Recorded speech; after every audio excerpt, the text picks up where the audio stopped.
हमें किसी से डरने की जरूरत नहीं है और ना ही हम लावारिस हैं। मैं आपकी वारिस हूँ और आप मेरी। और वैसे भी आप हिम्मत करें, अगर आप हिम्मत हार जाएंगे ना तो ये सब लोग हमें नोच के खा जाएंगे। ये बात छोड़ो, मेरी बात का जवाब दो। तुम अंजुम के पास गए थे या नहीं? अगर गए भी थे तो इसमें क्या है? अंजुम जी हमारी बीवी है, हमारे बेटे की माँ है, हमारी इज्जत भी है और हमारी जिम्मेदारी भी।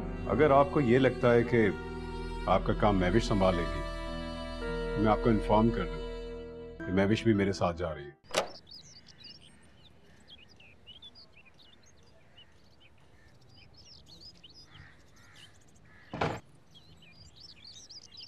वैसे तुम्हारा बेटा कैसा है? अल्लाह का शुक्र है, अब काफी बेहतर है। तुमने बहुत अच्छा किया जो उसे साथ लेकर नहीं आई। वैसे भी आज मौसम कुछ अच्छा नहीं है, हवा बहुत तेज चल रही है। हाँ, बस यही सोचा कि आऊं और अब्बा जी को साथ लेती जाऊं ताकि अब्बा जी खुद अपने पोते से मिल लें। बिल्कुल ठीक किया तुमने। वैसे भी अंकल बहुत बेचैन है, खाना तक नहीं खाया उन्होंने। उन्हें चाहिए ना कि वो अपने घर आए। मेरा बेटा भी तो उनको दादा दादा पुकार रहा है। मैं क्या कह सकती हूँ, इस उम्र में बूढ़े और बच्चे की जिद एक जैसी हो जाती है।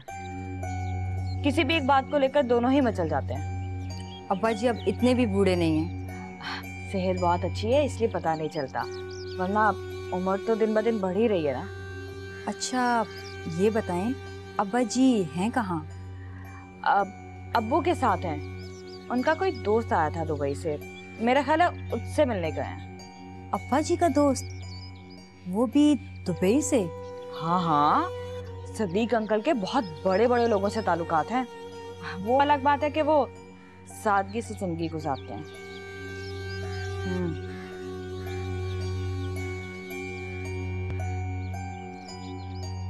यार तुम बहुत भोले हो, सब कुछ जानते हो मगर दिल से मानते नहीं।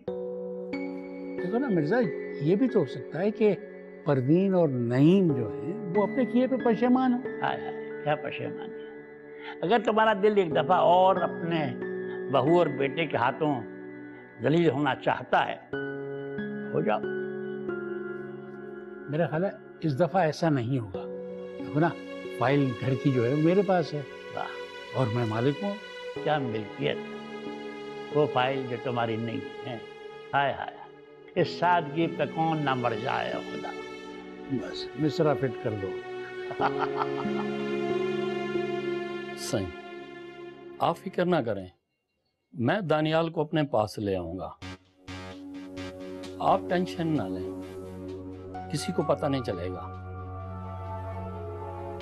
अच्छा, आप कब आ रहे हैं?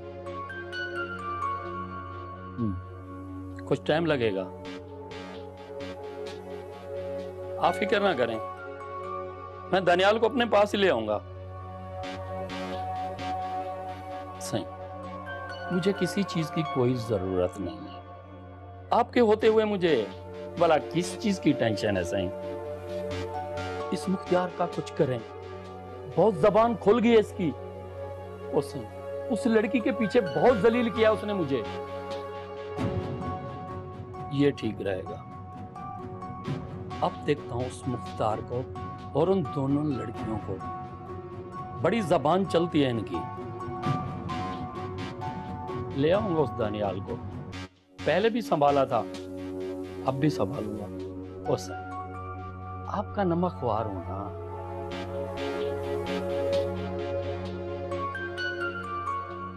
ओ सही, इस सारे काम का इनाम तो बनता है।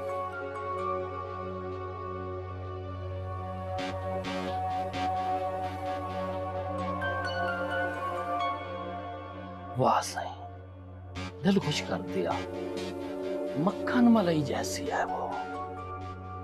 जवेद का दिल आ गया उस पर।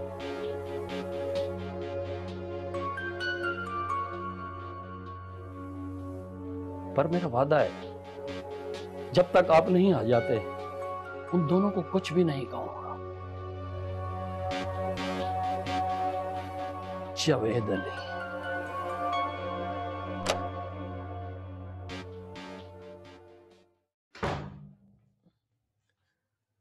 तुम गई नहीं?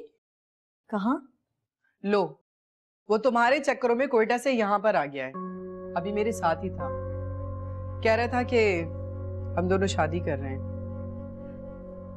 आप जानती हैं कि मैं ऐसा कुछ नहीं कर सकती।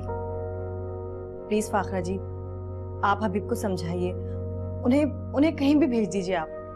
फिर तुमने उसे आश्रय में क्यों रखा हुआ है? बता क्यों नहीं देती कि तुम शादीशुदा हो? मेरी कुछ मजबूरियां हैं। ऐसी कौन सी मजबूरियां हैं जो तुम्हें रोक रही हैं? ये बात मैं आपको अभी नहीं बता सकती। ठीक है, तो फिर मैं भी तुम्हारी कोई मदद नहीं कर सकती। आप समझने की कोशिश कीजिए फाखरा जी। अगर मैंने हबीब से शादी से इनकार कर दिया तो वो फिर से जराइम की दुनिया में वापस चला जाएगा।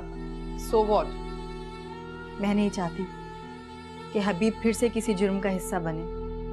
मैं नहीं चाहती कि हबीब जब इस दुनिया से जाएं तो वो एक मुजरिम की हैसियत से जाएं। जब तुम्हें उससे इतनी हमदर्दी है तो उसे इस खुशफहमी से निकाल क्यों नहीं देती हो? तुमने इस बात को सोचा है कि जब उसे इस बात के बारे में किसी और से पता चलेगा तो कितनी ज्यादा तकलीफ होगी?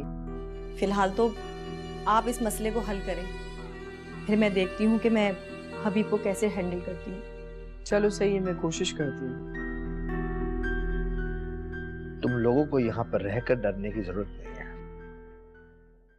जावेद से कह दिया मैंने, वो अब तुम लोगों को तंग नहीं करेगा। बहुत शुक्रिया साईं आपका, लेकिन आप कब तक हमारे लिए इस तरह करते रहेंगे? ये तुमने कैसी खैरों वाली बात कर दी। मैं कभी तुम लोगों को खुद से अलग नहीं समझता। साईं आप अब शादी कर लीजिए। कर तो रहा हूं। वो शादी तो नहीं, वो तो एक मजबूरी है। साईं आप अपनी जिंदगी यूं कुर्बान ना करें। मैं कोई कुर्बानी नहीं दे रहा, अपनी बहन को आने वाले दुख से बचाने के लिए एक छोटी सी कोशिश की है बस। देखिए साईं, आप नसरीन को लेकर मुल्क छोड़कर चले जाएं। बाद में आपके चाचा साईं और उनके दुश्मन खुद ही बैठकर मसला हल कर लेंगे। मैं बाबा साईं को इस बरसों पुरानी दुश्मनी की आग में दोबारा नहीं फेंक सकता। अगर मेरी जात से ये खून खराबा खत्म हो सकता है तो मैं समझूंगा कि मेरी कुर्बानी रंग ले आई। साईं आप बहुत अजीम हैं, आप हमेशा दूसरों की मदद के लिए तैयार रहते हैं। ये किसी पर कोई एहसान नहीं है, ऐसा करके मुझे खुशी महसूस होती है, दिल को सुकून मिलता है बस।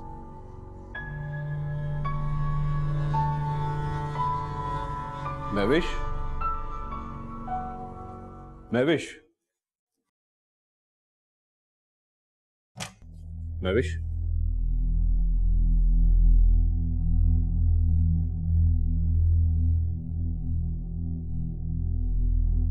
अरे हबीब मियां, किसे ढूंढ रहे हैं भाई? महविश को ढूंढना था भाई, न जाने कहाँ चली गई, अपने कमरे में भी नहीं है। अरे वो हो सकता है फाखरा जी के साथ शॉपिंग पे चली गई हूँ। आप आए ना, आए बैठे, हम चाय लाए थे आपके लिए। अरे आप पिए प्लीज। आए। कमाल है भाई, मुझे बताकर भी नहीं गई वो। अरे वो आपकी बीवी है जो आपको बता के जाएंगी। और वैसे माफ कीजिएगा, आजकल की बीवियां भी जो है ना अपने शौहरों को कुछ बता के नहीं जाती। सही कह रहे हैं आप, लेकिन मैं तो आया था कि फाखरा मैडम को बता दूं कि मैं और महविश कोर्ट जा रहे हैं, निकाह कर रहे हैं। एक बात बताइए, ये महविश में ऐसी कौन सी बात है जो आप मरे जा रहे हैं उनसे शादी की? यही सवाल अगर मैं आपसे पूछूं तो? अरे हमारी छोड़ें, अपनी बताएं। नहीं भाई, अब आप मुझे बताएं, आपने अंजुम भाभी के साथ ऐसा क्यों किया? हालांकि वो खूबसूरत हैं, जवान हैं, इतनी पढ़ी लिखी समझदार हैं, आपके बेटे अरसलान की माँ है वो, उसके बावजूद आपने 3-3 शादियां कर ली, फाखरा के साथ, ज़ेब के साथ। माफ कीजिएगा, ज़ेब के चक्करों में आपने हमें फंसाया है। आपने ऐसे हालात बना दिए कि हम मजबूर हो गए उनसे निकाह करने के लिए। सही कह रहे हैं भाई, मानता हूं, लेकिन फाखरा के साथ? जी, फाखरा से शादी करके हमने बहुत बड़ी गलती की। खैर ये गलती और लालच की वजह से हम कुएं में गिर गए। बस माजिद भाई, मेरी भी कुछ ऐसी ही कहानी है। माहिन, मैं 2 दिनों के लिए कोर्ट जा रहा हूं। तुम परेशान मत होना, मैं कोशिश करूंगा कि जल्दी आ जाऊं। पर साईं, वो जावेद कुछ नहीं करेगा वो,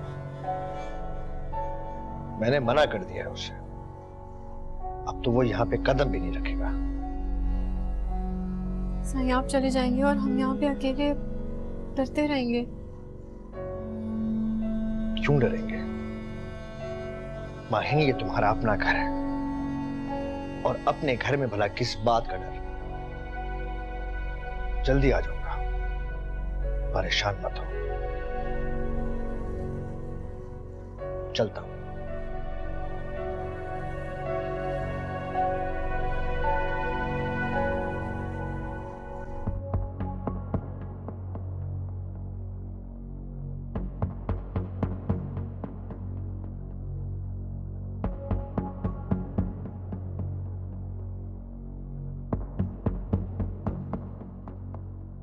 जल्दी करो, यहाँ से चलने की करो।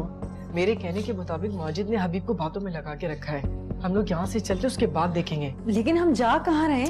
इस बात को छोड़ो, मैं तुम्हें बाद में बताऊंगी। अभी आ जाओ फटाफट। चलो।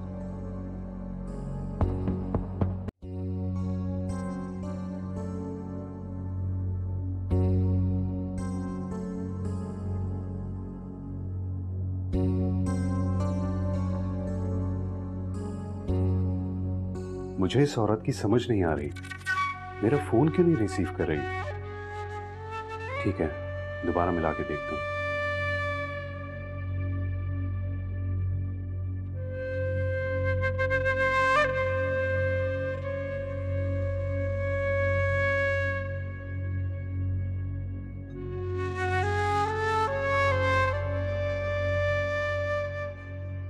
आज मुझे इससे दो टोक बात करनी होगी। मैं कब तक यूं बेवकूफ बनता रहूंगा।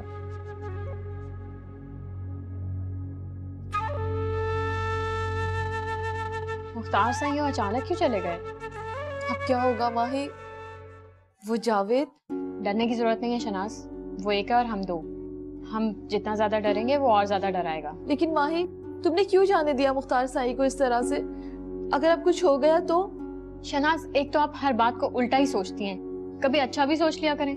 और वो सब इंतजाम करके गए हैं, गार्ड्स बाहर खड़े हुए हैं और मुलाजिम घर में हैं, और हमें डरने की कोई जरूरत नहीं। लेकिन उनमें से कोई हमारा अपना तो नहीं है ना? आप पागल हो गई हैं शनाज, हमारे दयान के हजारों काम होते हैं, वो क्या हमारी चौकीदारी करने के लिए यहीं बैठे रहेंगे? देखो माही, मेरी बात मानो, अपने गोट वापस चलो। वहां पर कम से कम हमारे अपने तो है ना? कौन अपने? कौन? वही जिन्होंने मेरे बाप को मार दिया, आपका घर उजाड़ दिया, हमें तबाह बर्बाद कर दिया, अकेला छोड़ दिया इस तरह से। वो अपने? उन सब से बेहतर यही है कि हम इन गैरों के हाथों से मर जाएं। लेकिन वो तो पुरानी बात हो गई है ना, वक्त गुजर गया है, अब ऐसा कुछ भी नहीं होगा। दुश्मनी का वक्त भी गुजर था, ये रास्ता व नासूर है शनाज।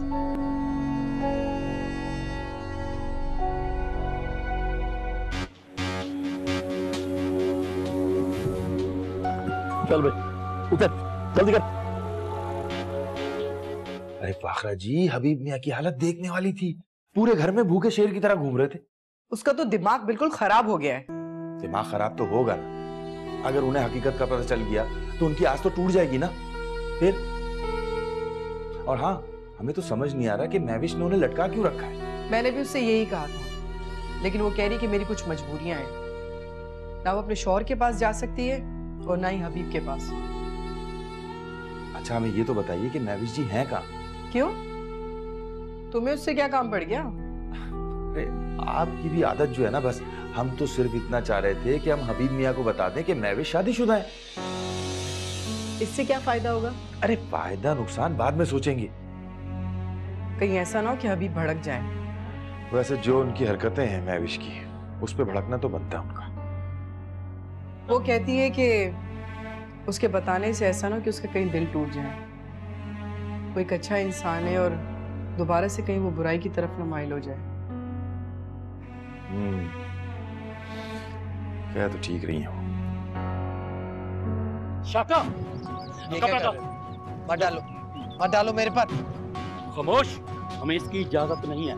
ऐसे ही चलना पड़ेगा। चल, जल्दी चल, चल ऐसे चल। तुम हबीब से कहना कि तुम्हारा एक्सीडेंट हो गया था। कुछ दिनों के लिए तो सुकून हो जाएगा ना, उसके बाद सोचते हैं कि हमें आगे करना क्या है। वाह फाखरा मैडम, वैसे ये तरकीब आपके दिमाग में आई कैसे? ऐसी बहुत सी तरकीबें मेरे दिमाग में आती रहती हैं, लेकिन तुम ये सोचो कि हबीब की झुंझुलाहट कितने उरूज पर होगी।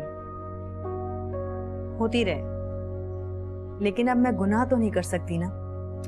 देखो, मैं अभी भी तुम्हें यही कह रही हूँ कि तुम हबीब को सच बता दो। आखिर तुम ये सच कब तक छुपाती रहोगी? और इस तरह तुम्हारी जान भी बच जाएगी। नहीं बता सकती ना। आखिर कब तक बचोगी? एक ना एक दिन तो ये बात उससे बतानी पड़ेगी। ये भी तो हो सकता है कि जब तक हबीब खुद से पीछे हट जाए। अच्छा, तो तुम इस उम्मीद पर उसे धोखा दे रही हो। मान लो मेरी बात, एक सच को छुपाने के लिए तुम्हें 10 झूठ बोलने पड़ेंगे। मैं आपकी हर बात तो मानती हूँ फाखरा मैडम, लेकिन हबीब को ये बात बताना मुनासिब नहीं होगा अभी। ठीक है, जैसे तुम्हारी मर्जी।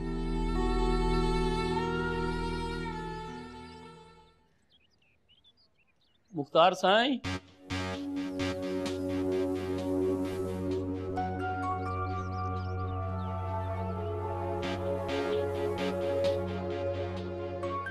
अच्छा जरा 3-4 आदमियों का खाना तैयार कर देना।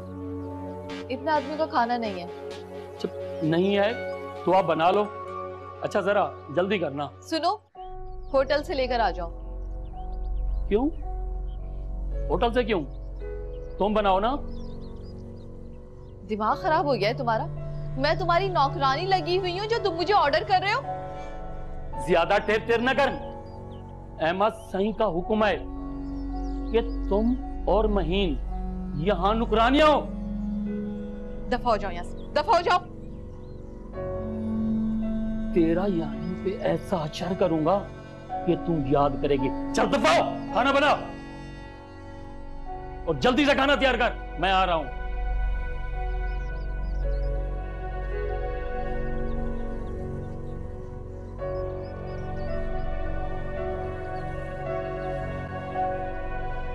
ऐसे भी क्या जल्दी थी? अगर जाना ही था तो मुझे बता देती। मैंने कौन सा रोक लेना था तुम्हें? बस वो फाखरा मैडम ने साथ चलने के लिए कहा तो मैं उनके साथ चली गई। ऐसे आई एम सॉरी, मुझे आपको बताना चाहिए था। मैंने तुम्हें कितने कॉल्स किए, तुमने मेरा फोन भी रिसीव नहीं किया। बैग में था फोन, और वैसे भी वो साइलेंट पे था। चलो खैर छोड़ो, ये बताओ तुम्हारा एक्सीडेंट कैसे हुआ? पता ही नहीं चला। अचानक से मैं रोड क्रॉस कर रही थी तो गाड़ी ने टक्कर मार दी। तुमने गाड़ी का नंबर नोट किया? इतना होश ही किसे था। वो तो अच्छा हुआ कि फाखरा साथ थी, उन्होंने ही बैंडेज करवाई और मेडिसिन भी दी। तुम्हें पता है, मैं तो खुद यहाँ तुम्हें लेने आया था। सोचा कि फाकरा से बात कर लूंगा और उसे बता दूंगा, फिर हम चले जाएंगे दोनों शादी करने। लेकिन यहाँ आया तो पता चला कि तुम उसके साथ शॉपिंग पर गई हो। काश के ना जाती, ये चोट तो ना लगती ना। सही बात है। अब अगर नेक्स्ट टाइम कहीं जाओ ना तो मुझे बता दिया करना प्लीज। फिक्र होती है तुम्हारी। ये शख्स ना जाने कब हमारी जान छोड़ेगा। किसकी बात कर रही हो शहनाज? जावेद की और किसकी? वाहिद, तुमने कभी गौर किया है कितनी गंदी उसकी नजरें हैं? मुझे तो हर वक्त उससे डर लगा रहता है। वो जानता है ना हम दोनों अकेले और बेबस हैं, इसीलिए हमसे इस तरह से पेश आ रहा है। अरे वाहिद, मुख्तार साई का इस तरह जाना किसी साजिश का हिस्सा तो नहीं है? ऐसी बातें मत करो शहनाज, वो बहुत अच्छे हैं, वो इस तरह का कुछ सोच भी नहीं सकते। और ये क्यों भूल रही हो आप कि उनको यहाँ से जाने में हम दोनों ने मजबूर किया था। तो अब हम क्या करें? सिवाय सब्र के हम और कुछ नहीं कर सकते। बस हमें कोशिश ये करनी है कि हम उसके सामने मत आए, कम से कम आए। लेकिन वो तो घर के अंदर तक घुस आया है। अरे अंदर आया क्यों? और इसके साथ 2-3 लोग कौन हो सकते हैं? हाँ, ये तो मैं भूल ही गई। 2-3 बंदों को साथ लेकर आया था अपने और उनका खाना बनवा के लेकर गया है। आपको क्या लगता है ये बात मुख्तार सही के इल्म में हो सकती है? नहीं, मुझे नहीं लगता कि उनके इल्म में ये बात होगी, वरना वो शायद जाते ही ना। और मुझे तो लगता है जावेद सिर्फ इस इंतजार में था कि मुख्तार साईं घर से बाहर जाएं। ये तो तशवीश की बात है शहनाज, हमें साईं को ये बात जरूर बतानी चाहिए। हाँ, शुक्र है नईम कि अब्बा जी घर वापस आ गए। मैं तो रोज रोज वहां के चक्कर लगा लगा कर थक चुकी थी। ये सब कुछ तुम्हारी जुबान की वजह से हुआ था। हर वक्त अब्बा जी से लड़ाई करती रहती थी, आखिर वो कब तक बर्दाश्त करते, इसीलिए तो यहाँ से चले गए थे वो। मुझे क्या खबर थी कि तुम्हारे अब्बा जी इतने घुन्ने हैं। घर के हालात देखते हुए भी हम पर कभी 1 रुपया खर्च नहीं किया और अपने दोस्तों पर इतनी इनायतें। अब तो वो वापस आ गए ना, खूब खिदमतें करना, अपनी मुट्ठी में कर लेना, ताकि वो सब कुछ हमारे नाम कर दे। अब्बा जी वो घर की फाइल साथ लाए हैं? मैंने पूछा नहीं, शायद उन्होंने वहीं छोड़ दी। तुम सबसे पहले घर की फाइल का पता करो, ऐसा ना हो कि ये घर भी हमारे हाथ से निकल जाए। एक तो तुम बहुत नाशुक्री औरत हो यार, दौलत का खजाना हमारे पास आ गया और तुम एक छोटे से घर के लिए मरी जा रही। क्या ये घर भी हम उन मुफ्तखोरों के लिए छोड़ दें? अब्बा जी के जो दोस्त हैं ना, वो बुड्ढे, वो बहुत चालाक हैं। उनकी पूरी कोशिश थी कि वो हमारे साथ ना आए। वो अब्बा जी की मोहब्बत में नहीं बल्कि दौलत के चक्कर में अब्बा जी को शीशे में उतार रहे। अरे खुदा का शुक्र है कि हमें वक्त पे अकल आ गई, अरे वरना वो सारी दौलत बुड्ढों को बांट देते।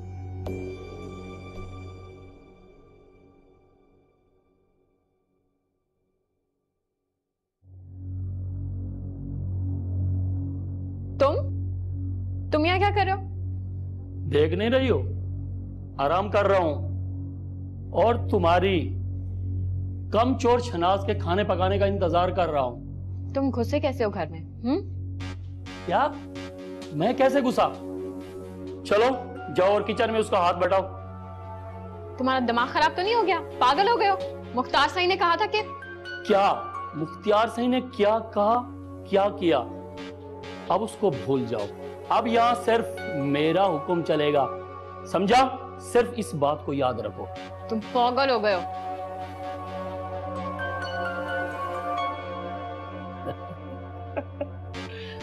पागल है ये, पता नहीं है ना उसको। अब यहां जावेद अली का हुक्म चलेगा। ये एक्सीडेंट कैसे हुआ? मैं आपसे ही मिलने आ रही थी, रास्ते में ये नाकाहानी हो गई। अच्छा, तुम्हें ज्यादा चोट तो नहीं आई? चोट तो काफी आई है, हाथ में बहुत तकलीफ है मेरे। अरे तुमने मुझे रात को ये बात क्यों नहीं बताई? कैसे बताती आपको? जब हॉस्पिटल से आई तो काफी देर हो गई थी और फिर आपने भी तो फोन नहीं किया। सॉरी यार महविश, मैं बहुत गुस्से में था। मैं तुम्हारा इंतजार करता रहा और जब तुम नहीं आई तो मैं अपना फोन बंद करके सो गया। आप बिल्कुल नहीं बदले ना, वही गुस्सा, वही हरदर्मी। शुक्र करो कि मैं नहीं बदला और आज तक तुमसे वैसी ही मोहब्बत करता हूँ जैसी शादी से पहले करता था। और अगर बदल गया होता ना तो तुम्हारी जगह मेरी जिंदगी में कोई और औरत शामिल हो जाती। ये क्यों नहीं कहते कि कोई मिली ही नहीं, किसी ने लिफ्ट ही नहीं कराई? खैर अब ऐसी भी कोई बात नहीं, 2-4 तो अभी भी मेरी वेटिंग में है। मुझे डराने की जरूरत नहीं है। Oh my God, officer Mahvish किसी से डरती भी हैं? लेकिन सिर्फ तुम्हारी नाराजगी से। अच्छा महविश, मैं तुमसे मिलने के लिए आता हूँ। ठीक है, मैं आपका वेट करूंगी। मैं आता हूँ, बाय। अल्लाह हाफिज। इधर जिंदगी का जनाजा उठेगा, उधर जिंदगी उनकी दुल्हन बनेगी। क्यों रे, तेरी जिंदगी में बड़ा एडवेंचर भरा पड़ा है। वो कहते हैं ना कि थर्ल। तुम्हें तो मैं देख लूंगा, छोड़ूंगा नहीं तुम्हें। क्यों रे, ये खाली खुली धमकियां ना दिया कर। अरे तेरी ये धमकियों से बहुत हंसी आती है रे। अहमद अली कहाँ है? तो इससे मतलब सेठ का नाम तमीज से ले। अहमद अली ने अच्छा नहीं किया, उस पर भरोसा करके मैंने अपनी जिंदगी की सबसे बड़ी गलती की है। हाँ ठीक कहता है तू। जब परिंदा जाल में फंसता है ना तो फिर ऐसे ही कहता है। अब जो होना था वो तो हो गया है।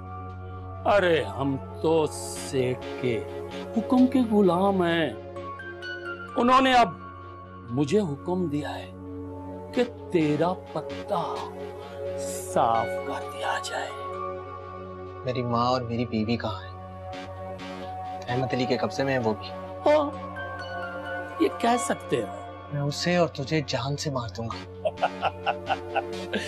मैं फिर कह रहा हूं कि रस्सी जल गई पर बल नहीं गए। अरे तुम जैसे हसीन नौजवान के हाथों से मरना चाहता हूं रे, पर क्या करूं कि तुम्हारे हाथ बहुत नरम है, बिल्कुल लड़कियों की तरह। और हाँ, जावेद अली को मारने के लिए फौलाद हाथों की जरूरत है। तुम्हारे हाथों में मोच आ जाएगी रे।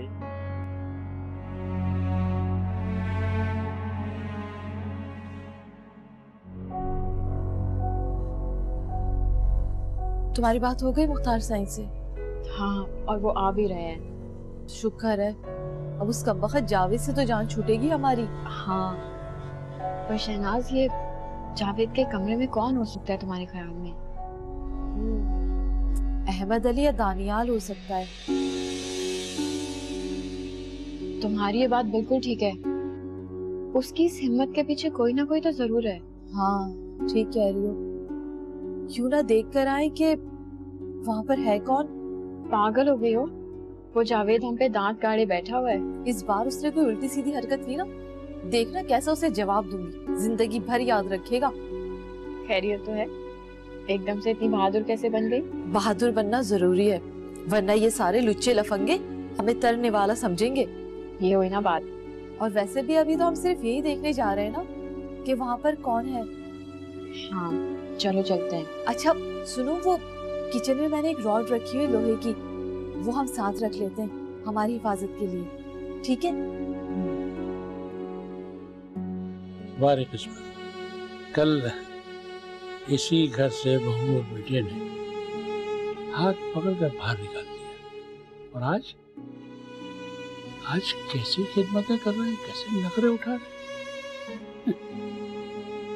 कहीं भी कोई बात तो नहीं देख रहा शायद।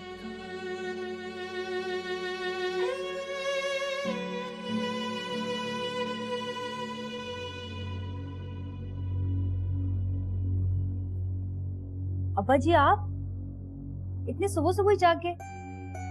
हाँ बेटा, वो फजर में उठा था, फिर नींद ही नहीं आई। फिर तो यकीनन आपने नाश्ता भी नहीं किया होगा, है ना?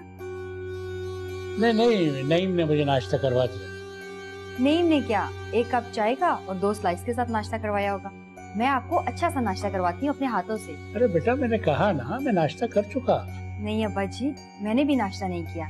दोनों बाप बेटी एक साथ नाश्ता करते हैं। क्या कहा तुमने? बाप बेटी? क्यों, मैं आपकी बेटी नहीं हो सकती क्या? अरे नहीं बेटा, नहीं, ऐसा नहीं है। तुम मेरी बेटी ही हो, और बहू तो बेटी जैसी होती है। जी बिल्कुल। अब्बा जी आप बहुत अच्छे हैं, प्लीज मुझे माफ कर दें, मैंने आपका बहुत दिल दुखाया है। तो बेटा क्यों शर्मिंदा करती? आखिर तुमने किया क्या ऐसा? मैं आपके लिए कुछ अच्छा सा बना के लाती हूँ, ठीक है?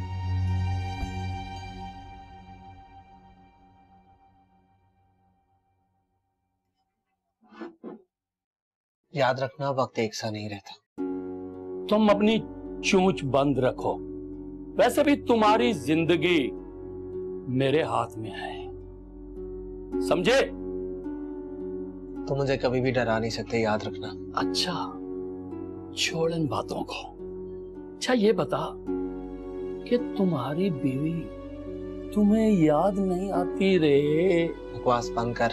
हाय, तुम्हारी बीवी भी बड़ी तिखी है रे, मसालेदार, चटखारेदार रे। अगर तूने एक लफ्ज और बोला तो मुझसे बुरा कोई नहीं होगा, याद रखी।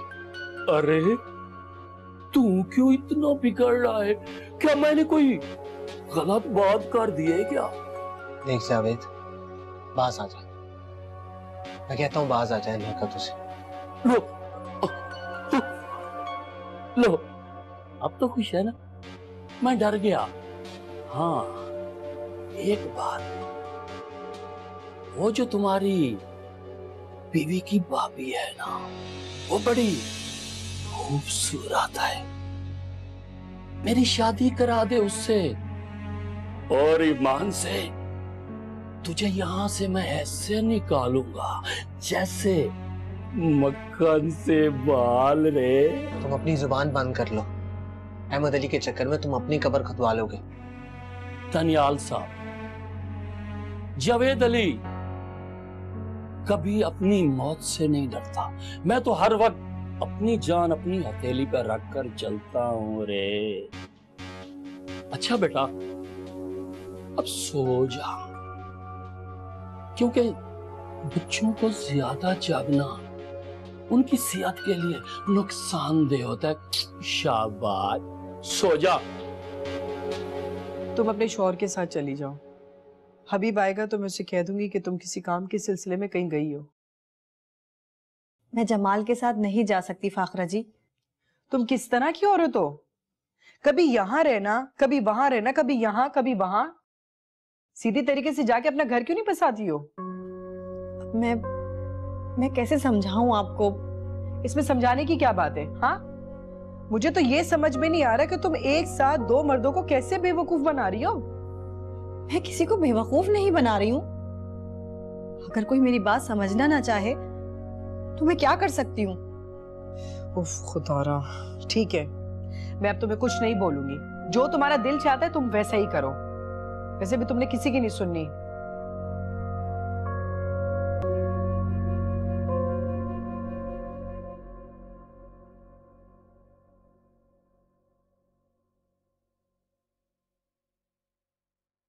आइए आइए हबीब मियां, आए, तशरीफ रख। जी भाई। अब कैसी तबीयत है महविश की? बाजार तो ठीक है, लेकिन अंदरूनी चोट है, तकलीफ तो होगी भाई।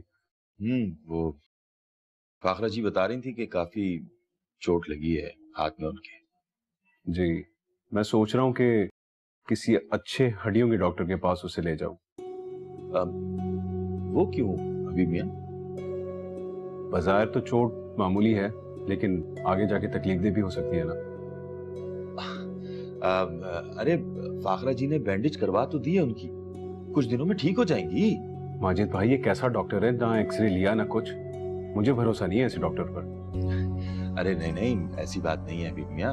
फाखरा जी किसी अच्छे डॉक्टर के पास ही लेके गई होंगी, हमें पता है। जी ये तो है। वैसे फाखरा जी कितनी बुरी क्यों ना हो, लेकिन इस मामले में वो बहुत अच्छी है। जी माजिद भाई, इस बात को तो मैं भी मानता हूँ। मानते हैं तो फिर परेशान क्यों हो रहे हैं? सब ठीक हो जाए।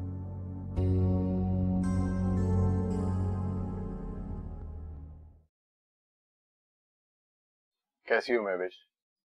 अगर तुम उस दिन मेरे साथ चलती तो कम से कम तुम्हें ये चोट तो ना लगती। ये चोट तो मेरे नसीब में थी, सो लग गई। तुम बताओ, तुम कैसे हो? मैं क्या सुनाऊं, तुम्हारे बगैर दिन गुजार रहा हूँ। न जाने ये दुनिया कब खत्म होगी। तुम भी ना हर वक्त शायराना मूड में रहते हो। अरे नेकबख्त लड़कियां तो मेरे जैसे मर्दों की दुआएं मांगती हैं, और तुम्हें तो मेरी कोई कदर ही नहीं है। क्यों नहीं है कदर? क्या तुम नहीं जानते कि तुमसे शादी करने का फैसला मैंने क्यों किया? सिर्फ तुम्हें देखकर और तुमसे मिलकर। तो फिर चलो ना मेरे साथ। जमाल, मैं अभी तुम्हारे साथ नहीं जा सकती। अभी मैं बेहतर महसूस नहीं कर रही। तुम इस बात की फिक्र छोड़ो। अरे मैं तुम्हारा साथ दूंगा, मैं हूं ना तुम्हारा ख्याल रखने के लिए। इतनी जल्दी किस बात की है? मैं तुम्हारी तो हूं ना। बस थोड़ी ठीक हो जाऊं फिर चलूंगी ना तुम्हारे साथ। एक तो मुझे तुम्हारी समझ में नहीं आती, क्या तुम्हारा दिल नहीं चाहता मेरे साथ रहने को? क्यों नहीं करता? तुम भी ना कभी कभी बहुत अजीब बातें करते हो। क्यों ना करूं? आखिर कब तक मैं तुम्हारा इंतजार करूं? देखो, मेरी बात को समझने की कोशिश करो। मैं यहाँ काम करने के लिए आई हूँ, एक मिशन है जो तुम भी जानते हो। अगर तुम भी मेरा साथ नहीं दोगे तो फिर किस तरह से चलेगा?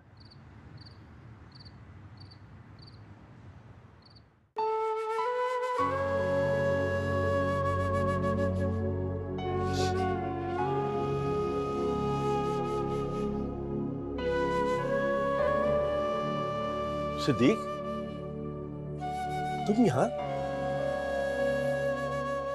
अरे भाई, आंखों में आंसू क्यों? यार, अब इन दरों दीवार से डर लगने लगा। अरे इंसानों से ज्यादा इन चीजों की अहमियत हो गई। कल तक जो बेटा बहू मुझे अपने गिर्द रखना बर्दाश्त नहीं कर सकते थे, आज वो इस दहलीज पे पहुंच गए। देखो यार, क्या हो गया जमाने में। लेकिन यार, उनको एहसास तो होने लगा है ना? अरे क्या खाक एहसास हो गया है? ये इस जायदाद का लालच नहीं लाया, जायदाद का एहसास, और कुछ नहीं। अच्छा चलो, आओ मेरे साथ अंदर। पता नहीं अकेले तुम यहाँ क्या सोच रहे हो? भाई कमाल, यार मेरे दिल में एक अजीब सा खौफ बैठ गया। खौफ? किस तरह का खौफ? अरे यार, तुम इस उम्र में किस तरह की बातें कर रहे हो?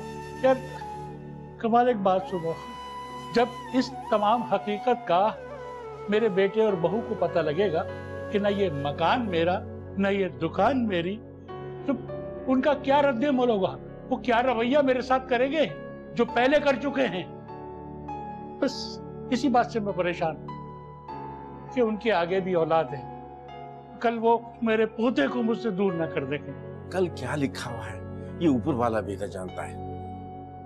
उसी पर तवक्कुल करो और उसी पर भरोसा करो। वो बड़ा कारसाज है, और जब वो यहाँ तक आ गए हैं, इसमें भी उसकी मंशा है। अरे भाई, आगे भी अल्लाह ही बेहतर करेगा। यार अल्लाह करे, जैसा तुम कह रहे हो ना कमाल, अल्लाह करे ऐसा ही हो। मेरे दिल में यही दुआ है। ऐसा ही होगा इंशाअल्लाह। आओ आओ, चलो।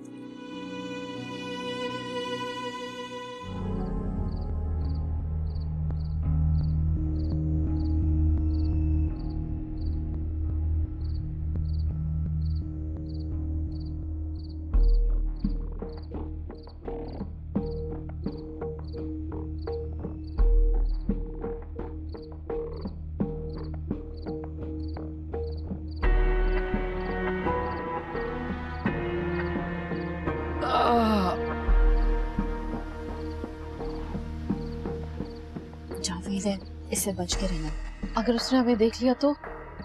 नहीं, तुम परेशान ना हो, वो एक है और हम दोनों देख लेंगे हम उसे। ठीक है। मैं मुख्तार साईं से तुम्हारी शिकायत करूंगी। मुख्तार साईं आएगा तब ना, वो यहाँ कभी नहीं आएगा। अहमद सेठ ने कहा है कि वो जहां नजर आए उससे गोली मार दो। जावेद, बात ये है हबीब के मैं पहले से शादीशुदा हूँ और जमाल मेरे शौहर हैं। टुकड़े टुकड़े हुआ दिल